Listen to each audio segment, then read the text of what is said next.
This video will introduce you to the idea of a subproof within a natural deduction proof. The last 5 basic proof rules, which we'll also cover in this video lesson, will all involve subproofs. So our aims will be to learn how to properly construct a subproof and then apply the last 5 proof rules in natural deduction, which will depend on our ability to construct a subproof. And those rules will be conditional introduction and biconditional introduction, disjunction elimination, negation introduction, and indirect proof. So let's start by talking about subproofs. They're when we make additional assumptions to construct basically a proof within our larger proof. So the aim of these subproofs is to show what can we conclude if we make some additional assumption. We see the kind of structure of a subproof to the left here, and you should notice that the subproof is delineated by a secondary vertical line to the right of the original one that we always have in our proof. And the secondary vertical line will span the length of the subproof and show how many lines it covers. And just like in the body of a proof, we draw a horizontal line under the assumption that starts the subproof. So you see that under our curly A there. So here our subproof starts on line I and ends on line J. And then we've got the secondary vertical line that covers lines I through J. And this is a subproof that's initiated with the assumption of some sentence. So here we use the metalinguistic variable A for that assumption. And then within our subproof, we use any of our ordinary rules until the subproof concludes. And the last sentence of the subproof is B. After the subproof is closed, we end that line, and then we return to the body of the proof. So sentence C is back in the body of the proof. It's no longer in the scope of that secondary vertical line, just the original one.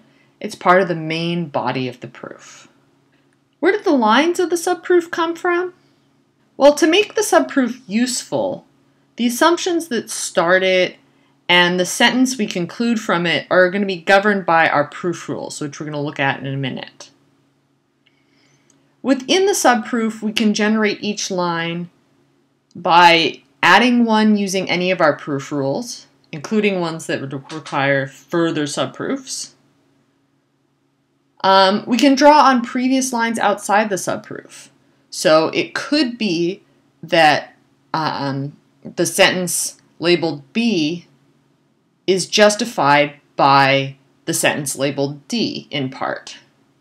So we can refer to lines previous to the subproof within the subproof. But after the subproof is ended, sentences A and B are inaccessible to the rest of the proof after that subproof is closed. So no lines after J can appeal to any of the lines I through J in the subproof. We should act, once J has closed the subproof, we should act like those lines are no longer there to be referred to. How do we construct a subproof? We start with our vertical line and we'll continue it as long as the subproof continues. We're going to choose some initial assumption sentence, and we'll make sure that whatever it is, it's an assumption that allows us to apply one of our proof rules of truth functional logic. And then we'll justify that line, that assumption line, and say this is an assumption so that we can apply rule X, and we'll look at those rules in a sec. The subproof continues proving what we can until we've arrived at a sentence of truth functional logic that allows us to complete the application of one of our rules, and then we want whatever sentence we can conclude from that subproof to be one that allows us to move the proof forward towards inferring the conclusion. After our subproof ends, the rule will tell us what sentence we can add, if any, to the body of our proof. So let's look at these subproof rules. As I mentioned before, every connective will have both an introduction and elimination rule. And so we're now going to finally get to the introduction rule for the conditional. What does this rule do? We start a subproof and we assume an additional sentence. That sentence will be the antecedent to the conditional we get to introduce. And then the sentence that we end our subproof with will be the consequent of our conditional. The idea behind the conditional introduction rule is this. In a subproof, we assume the antecedent of the conditional, and then we see what follows from assuming that antecedent sentence, as well as whatever our initial premises were. Whatever we conclude the subproof with is going to be the consequent of our conditional. What's going on in the subproof? What we show is, if we assume this further sentence, the antecedent, is true, then we show the consequent follows from it. That's exactly what we took the conditional to mean all along.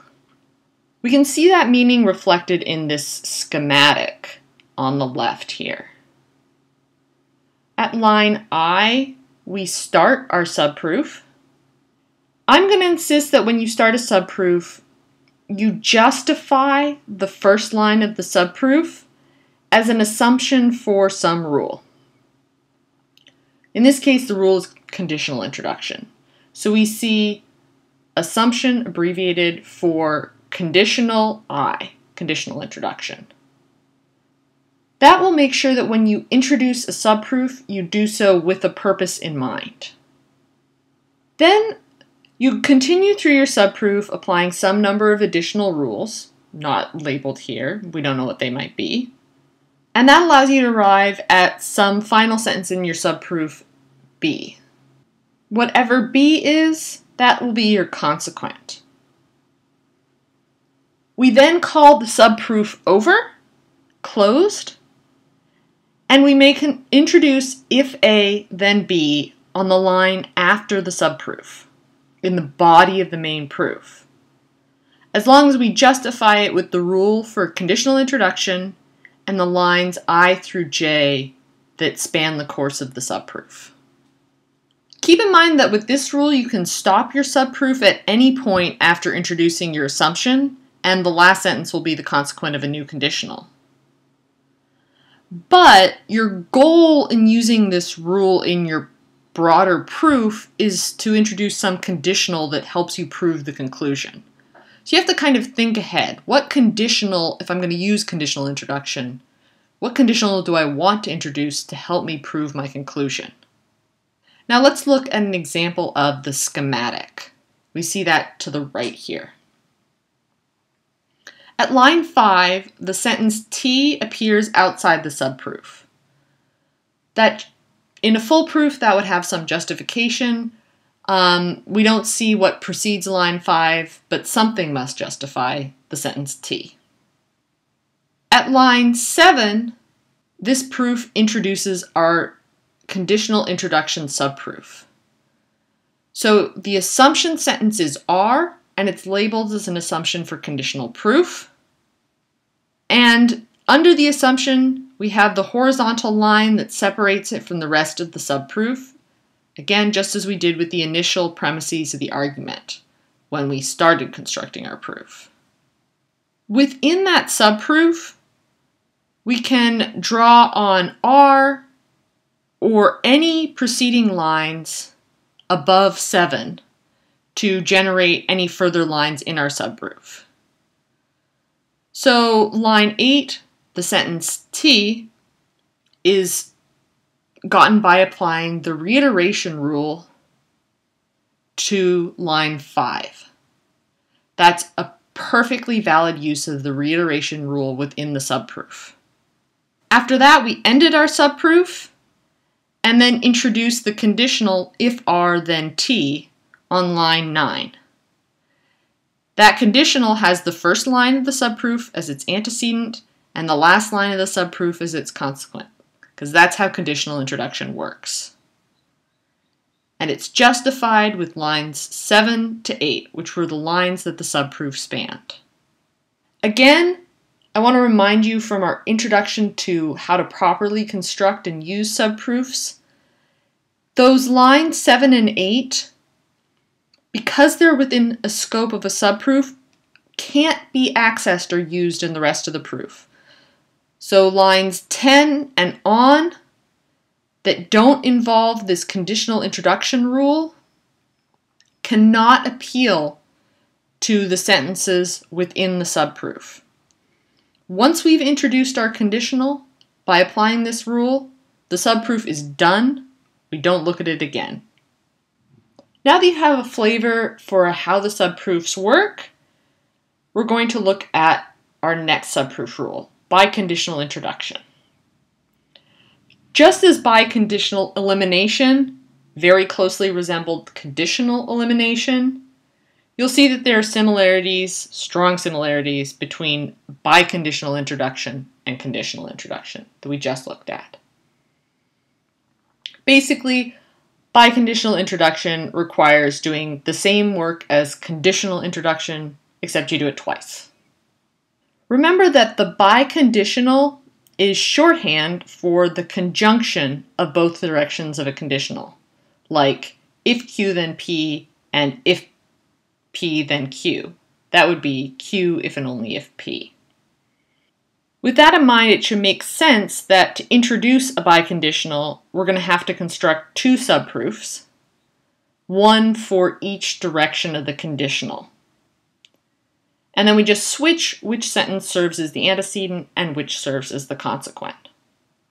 So the schematic shows that introducing the biconditional, A if and only if B, that's the last line there of the schematic, is permitted only after two subproofs.